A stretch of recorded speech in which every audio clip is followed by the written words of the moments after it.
Motor Week is made possible by TireRack.com and State Farm. Well, hello and welcome again to Motor Week 92. We're glad to have you with us. Long-time Motor Week viewers know this vehicle. It's our favorite workhorse, the Chevrolet Suburban. For 6 years now, a series of Suburbans have carried the Motor Week crews all over America in search of stories. No other vehicle that we've tried has proven to be roomy, comfortable, or reliable enough to meet our needs.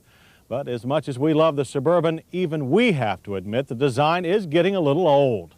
Fortunately, Chevrolet has just introduced a new Suburban. It's a lot different from the vehicle our staff has grown to love.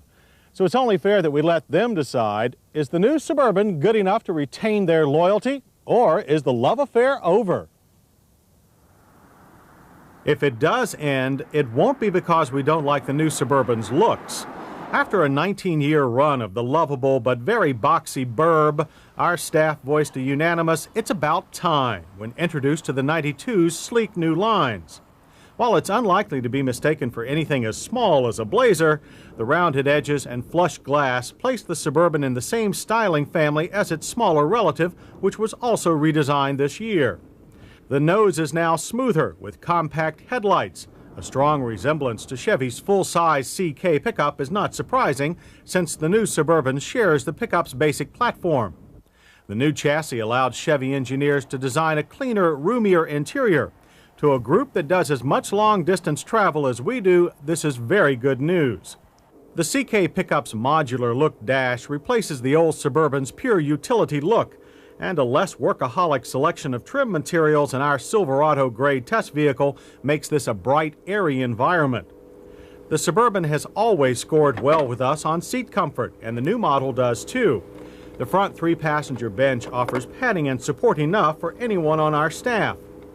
Most of the gang were also happy with the new gauge package. It's very comprehensive, but a few thought that the gauges were too close together, making them hard to read at a glance.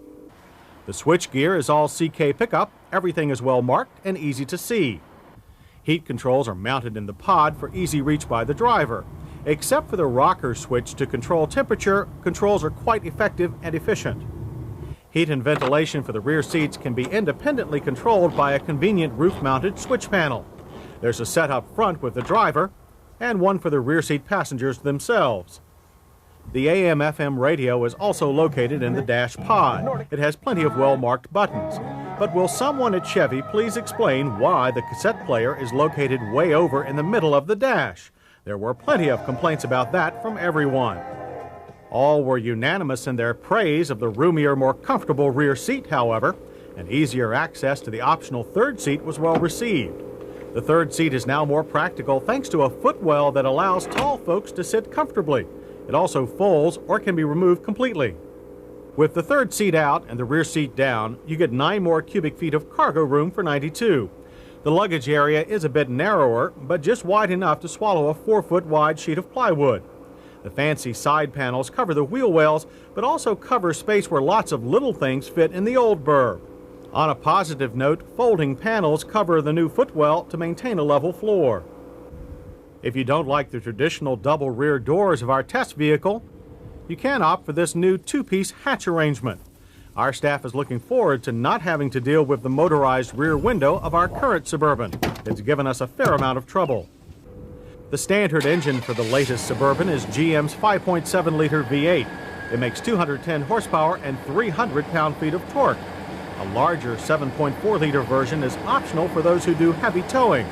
But unfortunately for Motor Week's fuel bill, there won't be a more economical diesel in the new Burb for at least 2 years. Our gasoline-fed Silverado 1500 is EPA rated at 12 city, 16 highway. We average 12 miles per gallon on our mixed test loop.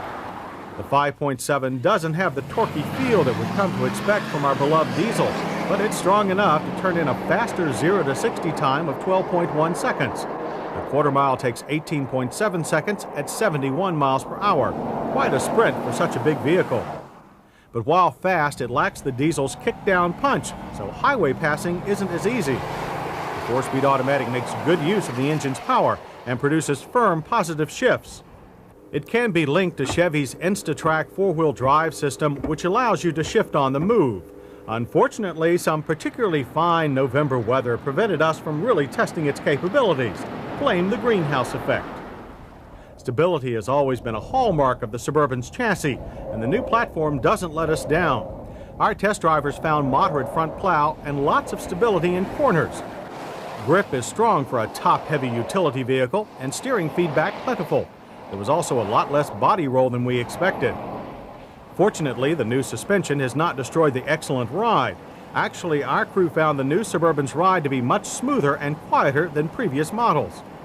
Four-wheel ABS has finally arrived on our favorite big truck, but thanks to some rather test-worn tires, stops averaged along 170 feet. Stability was excellent, however, and performance improved as our tests progressed. As before, the Chevrolet or GMC brand Suburban delivers a maximum vehicle for the money. You can own one for as little as $18,155. A four-wheel drive Silverado model, like the one we tested, starts at $20,355 and costs $27,705 fully loaded. So, after a short deliberation, the Motor Week staff has decided that the new Chevy Suburban can have a place in our garage any day.